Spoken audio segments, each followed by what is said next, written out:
Olá, pessoal! Tudo bem com vocês? Eu sou a professora Maria Fernanda e esta é a aula 7 da 14ª quinzena dos Estudos no Lar. Sejam todos bem-vindos à nossa aula. E hoje é dia 27 de novembro de 2020. Hashtag sextou! Uau! Adoro sexta-feira! Eu adoro as segundas também, mas sextou, né, pessoal? Então vamos lá, vamos terminar nossa semana em grande estilo, estudando direitinho. Aí sim a gente pode descansar, tá bem? Então, para isso, vamos pegando os nossos materiais didáticos, não é mesmo? Iniciando aqui com o EMAI, tá ok? E em seguida, vão pegando também as folhinhas impressas, o caderno, estojo, arrumando o seu cantinho de estudos, tá bem? Pessoal aí do Demanda.net vai abrindo o site, olhando a atividade do dia, tudo certinho, tá bom? E vem comigo! De acordo com a nossa rotina de estudos, este é o 7º dia da quinzena, tá bem? E hoje iniciaremos com a atividade do EMAI, atividade 8.5, lá da página 61. E em seguida, trabalharemos uma atividade do ler e escrever.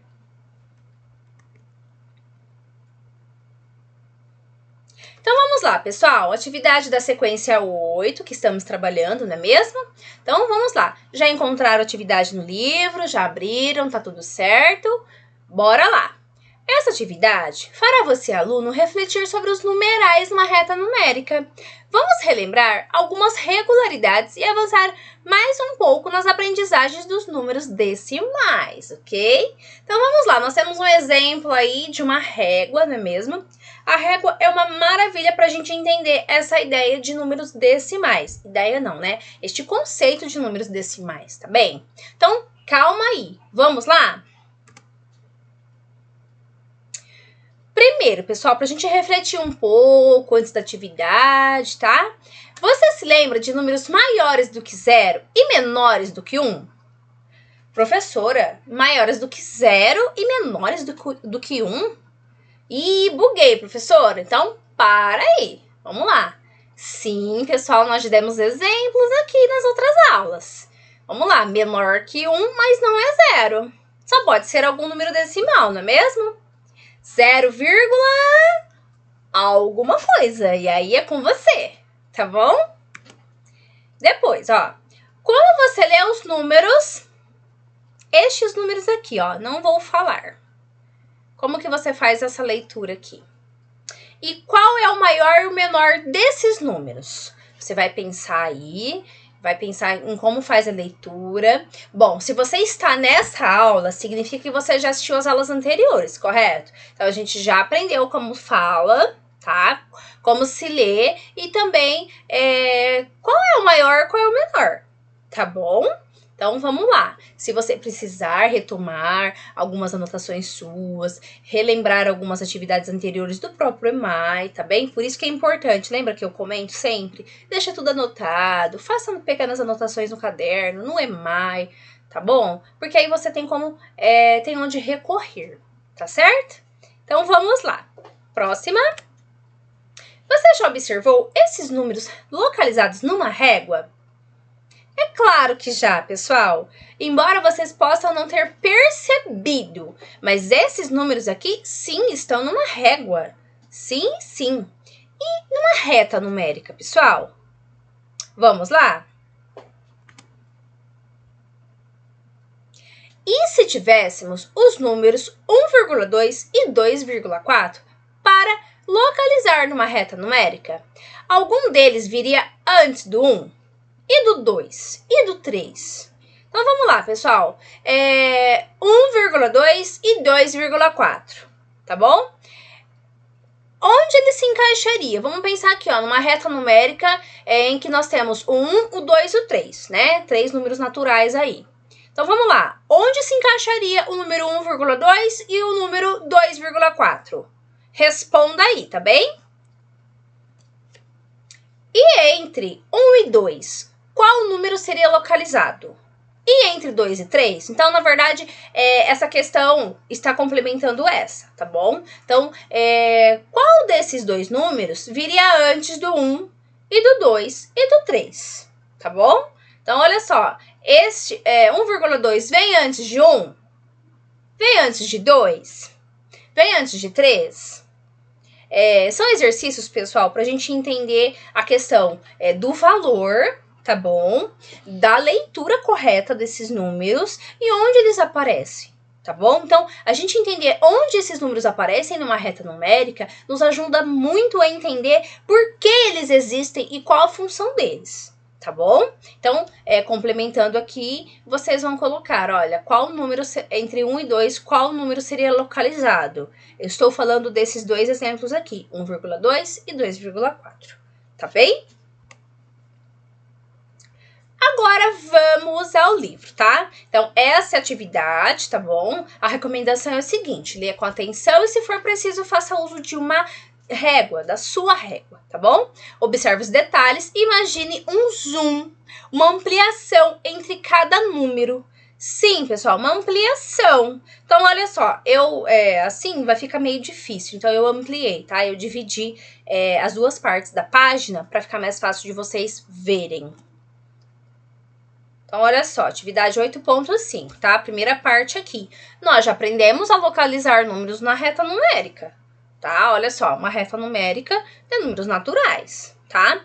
Mas, pessoal, a gente sabe que... Bom, agora a gente já sabe, né?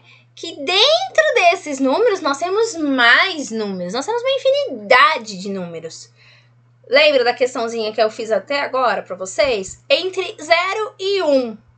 Existe um número maior que 0, menor que 1? Sim, pessoal, há vários números entre 0 e 1. Professora, que loucura! Sim, pessoal. E a gente utiliza esses números em muitas situações do nosso dia, tá? Então, vamos lá, pessoal. Agora, olha, discuta com um colega como vocês podem localizar na representação de uma reta numérica os seguintes números, tá?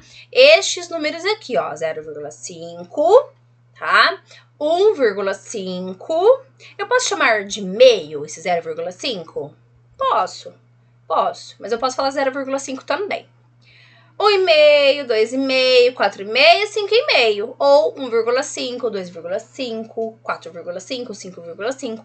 Onde a gente localizaria eles nessa reta numérica, pessoal? Então, a recomendação é que você discuta com um colega. Mas se você estiver fazendo atividade sozinho, nem precisa, tá? Se você quiser também perguntar para algum familiar que está aí na sua casa, vale muito a pena. Mas eu acredito que na altura já dos nossos estudos aqui, você já vai saber localizar tranquilamente, tá? Então, agora imagine que colocamos uma lupa no intervalo entre os números 0 e 1. Vamos imaginar que nós ampliamos esse espaço aqui, ó. E tcharam! Sim, olha só. Entre 0 e 1, pessoal. Olha lá, pessoal. 0,1, 0,2. Professora, nós temos mais 10 números aqui dentro. Neste caso, nós temos mais 10 números. Mas nós temos também entre 0 e 0,1. Sim, pessoal, dependendo da situação, a gente também precisa delimitar tão certinho na reta numérica há várias situações, pessoal. Por exemplo, em uma medida, sei lá, de uma construtora que precisa ser certinho, um prédio, vamos lá, uma parede tem que ser milimetricamente igual à outra, senão fica torto, senão derruba o prédio. Sim, questões como essas são rotineiras para o pessoal de construtora, pessoal da engenharia, da arquitetura, até os próprios construtores, os pedreiros, eles precisam, assim, medir tudo muito certinho, porque se é uma parede ficar torta, sim, pessoal, ficar íngreme, pode derrubar um prédio todo. Então, sim, há muitas questões que a gente precisa saber exatamente. Por exemplo, 0,01. Aí nós estamos já nos centésimos, né? Nós não estamos nem nos decimais, mas calma, tá? A professora já foi até longe. Calma. Então, vamos imaginar aqui a nossa questão. Estes números estão presentes entre 0 e 1, tá? Tô falando aqui do número natural 1. Então, nós temos 0, 0,1, 0,2, 0,3, 0,4, 0,5. Lembra que eu chamei ele de meio? Sim, olha só. Ele está exatamente na metade. Sim, se nós temos 10 números, a metade é 5, não é mesmo? E ele está exatamente aqui, ó, meio, ok? 0,6, 0,7, 0,8, 0,9 e aí, então, sim, o 1, ok? E aí, lembra que a gente pediu para você pegar uma régua? Eu tenho uma régua aqui no jeito, ó, ela tá quebrada, vocês não reparem não, tá? Mas, enfim, pessoal, olha, pra gente entender essa questão de reta numérica e decimais, não reparem, ó, tá quebrada. Mas, cada número aqui representa o quê? 1 centímetro, não é? Essa régua, se ela estivesse inteira, ela teria 30 centímetros, tá? Quando ela era inteira, ela tinha 30 centímetros. Aqui eu não tenho outra aqui, tá? Mas vamos lá. Cada número natural aqui está representando 1 centímetro. E dentro de cada centímetro, nós temos 10 milímetros. Muito bem, tá? Então, assim, vocês já aprenderam a fazer margem num caderno, às vezes, assim, em educação artística, em artes, algum trabalhinho, em que precisaram medir? E aí a professora orientou que você fizesse, sei lá, uma margem de 1,5, por exemplo. Então, você tem que vir aqui, medir certinho, tá? Então, a régua é maravilhosa pra gente entender isso, tá? Professora, mas ela não tá escrito 0,1, 0,2. Não, não tá. Mas olha, entre 1 centímetro e outro, nós temos 10 risquinhos. E, olha, não sei nem se vai dar pra pegar a câmera, ó. Mas na metade, tá? Olha lá. Entre um número e outro, nós temos um risquinho maior, que seria o meio, tá? O 0,5, tá bom? Então, pessoal, peguem a régua, explorem a régua de vocês, tá bom? Então, só lembrando, tá? Dentro de um número natural e outro, nós temos, olha lá, 10 outros numerinhos aqui, ó, falando aqui dos decimais, tá? Porque é como se um número natural tivesse sido dividido por 10, tá bem? Lembra que a gente fez uns trabalhos também, a gente dividiu com a calculadora? 1 dividido por 1 dividido por 2, 1 dividido por 3, até 1 dividido por 10. Agora, vamos fazer associação. Lembra, quando a gente divide 1 por 10, qual era o número mesmo que deu? Então, pessoal, isso tudo está relacionado com o que nós estamos trabalhando aqui. Tá certo? Ficou mais claro agora? Então, vamos à atividade. Agora, letra A. É só isso hoje, tá? Só isso, tranquilo. Responda. Como lemos esses números? Qual número é maior? 0,1 ou 0,2? Qual número é menor? 0,7 ou 0,9? E que número foi registrado entre 0,4 e 0,6? Então, pense aí com calma, como a professora acabou de falar. Utilize a régua para entender exatamente o que nós estamos fazendo. Se precisar, pega novamente a calculadora, faça novamente aqueles cálculos, dividindo um número natural por outro maior, e aí você vai associando, entendendo perfeitamente isso, tá? Então, a atividade de matemática é essa. Eu gostaria que vocês, além de responderem no Demanda Net para a professora, e o pessoal que faz atividade impressa, responder também na folha, responde no e-mail, tá bom? Deixa o e-mail completinho, tá certo? Porque aí qualquer dúvida depois você recorre a ele, tá bom? Então, ó, bom trabalho para vocês, usem o tempo que precisar. E agora, quem já terminou, vamos para a aula de língua portuguesa. Vamos pegando, então, agora o ler e escrever, correto? De acordo com nossa rotina de estudos, hoje trabalharemos no ler e escrever a atividade 3G, lá da página 216. Vamos ficar craque em contos de assombração, hein? Vamos lá, pessoal? Já localizaram aí no livro de vocês? Já entenderam qual a atividade do dia? Então, vamos lá, pessoal. Para responder as questões dessa atividade, utilizaremos o conto Maria Angula, de Jorge Renan de la Torre, do Equador. Lembra que é um conto do Equador? Professora, mas de novo Mariangula? Sim, pessoal, porque vocês já conhecem a história. Então, como a gente está trabalhando a estrutura do gênero, a gente está esmiuçando, né, todo esse conto, a gente acaba ficando craque, porque a gente já conhece o conto, então a gente fica mais fácil da gente debruçar o nosso olhar nos detalhes, tá bom? Se a gente ficar cada hora trabalhando um conto, talvez vocês se percam. Tá bom? Então é importante que a gente trabalhe, sim, o mesmo conto pra gente ir percebendo os detalhes do gênero, tá bom? Que fazem parte da estrutura do gênero, tá bom? Vamos lá? Então, essa é a atividade do dia, tá bom? Lá da página 216, e essa é a orientação, ó, para essa atividade, daí eu conto Mariangula, tá bom? Então, é interessante você ler novamente? Eu acho interessante. Eu acho bacana você fazer uma nova leitura para que você recorde, né? Olha quantas coisas a gente já estudou, a gente acabou de estudar matemática. Então, para que a gente refresque a nossa memória, por mais que a gente conheça o conto, é bacana a gente fazer uma nova leitura, tá bom? Eu não vou fazer uma leitura aqui para que o vídeo não fique extenso, tá bom? Mas se você quiser conferir novamente o meu conto, volte na aula anterior não, né? Nas aulas anteriores, e você vai encontrar o meu vídeo fazendo a leitura de Mariangula. Mas se você preferir também, pode fazer a leitura sozinho, ok?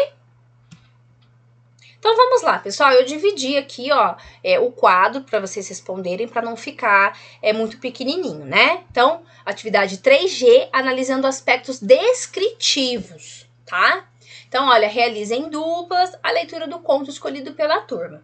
Eu sempre gosto de deixar bem claro, pessoal, que essas orientações do livro foram todas pensadas para que a gente trabalhasse na escola, presencialmente. Então, eu sempre explico por que eu tô lendo uma coisa e a gente tá fazendo outra, tá? Porque, olha, vocês sabem, né? Então, o livro todo é idealizado para a gente trabalhar na escola. Mas, diante do contexto de aula online, né? Das videoaulas, vocês estão aí em casa por conta da pandemia, a gente tem que adaptar algumas coisas. Mas nada disso vai atrapalhar o nosso trabalho, tá? É só para uma questão de vocês entenderem que não é obrigatório fazer em dupla, tá? Vocês estão em casa e façam sozinhos mesmo, tá?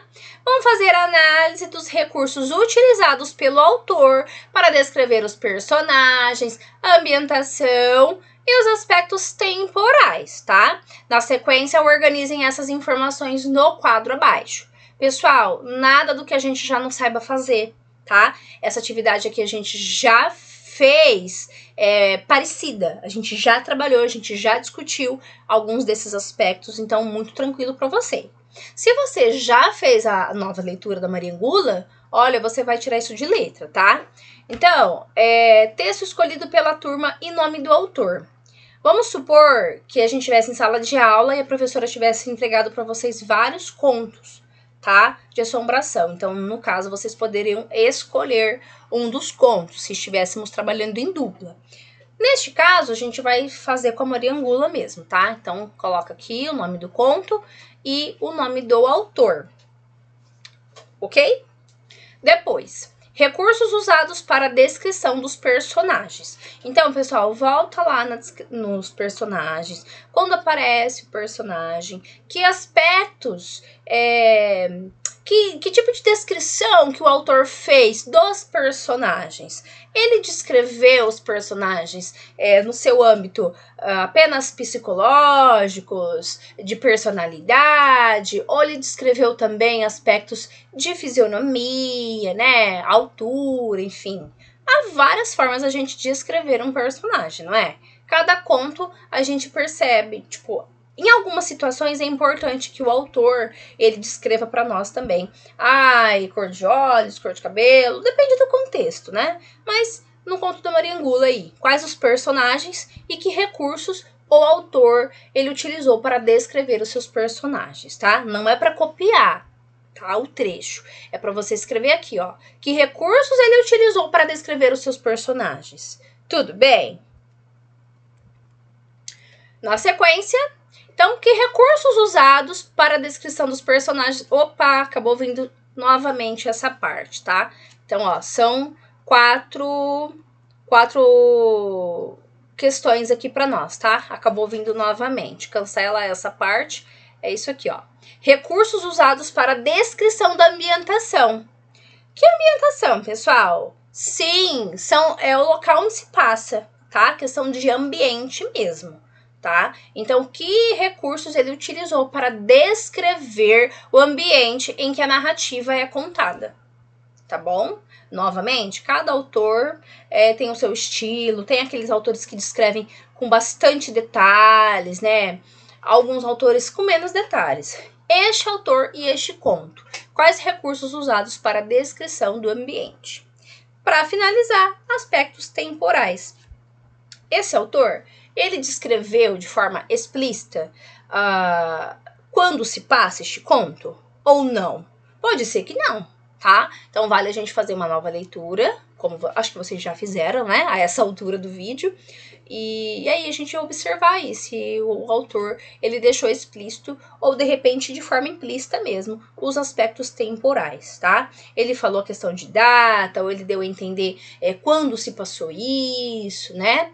E vejam bem, não tem nada a ver com a data de quando foi publicado o conto. Tá? Porque, por exemplo, só um exemplo, tá? Eu posso querer escrever um conto agora, me inspirado nos anos 1920 e eu publicar agora. Então, a pessoa que fizer a leitura do meu conto, ela escreveu em novembro de 2020. Então, esse conto se passa em novembro de 2020? Não. Se o meu conto foi todo inspirado nos 1920, exemplo, ou 1930, eu posso escolher, pessoal. Então, assim, eu só quero dizer para vocês que a data de publicação daquele conto não está relacionado aos aspectos temporais. Porque às vezes a gente confunde isso, né? Professor, olha aqui, ó, tá falando da data que ele publicou. Mas não é isso que está sendo perguntado. Tá perguntando a questão, assim, o conto. Será que ele se passou atualmente? Ou dá a entender que que foi muito tempo, né, que foi num tempo antigo. Então, assim, tem coisa também que a gente não consegue saber porque o autor não deu mais detalhes para nós, tá? Então, não se culpe se você não encontrar mais detalhes, tá? É uma questão realmente do quanto o autor quis passar isso para nós. Tudo bem até aqui, pessoal? Então, este foi o trabalho de hoje. Essa foi a nossa análise de contos de assombração. E assim a gente vai ficando craque em contos, hein? Muito bom! Então é isso, pessoal. Nossa aula está acabando e a nossa semana também, né? Eba! Então, agora que a gente já trabalhou, já estudou, pessoal, só finalizem aí bem direitinho, né? As atividades, tá? Não deixe de fazer todas as anotações. Se você é lá do DemandaNet, você faz atividade online, deixa bem descritinho para professora, professor, tá bom? Deixa bem bonitinho, bem redondinho. Aí sim, bora curtir o final de semana, tá bom? E eu vou ficando por aqui te aguardando na segunda-feira, ok? Cedinho, hein? Então, bora lá, pessoal. Fiquem com Deus e até a próxima. Tchau, tchau!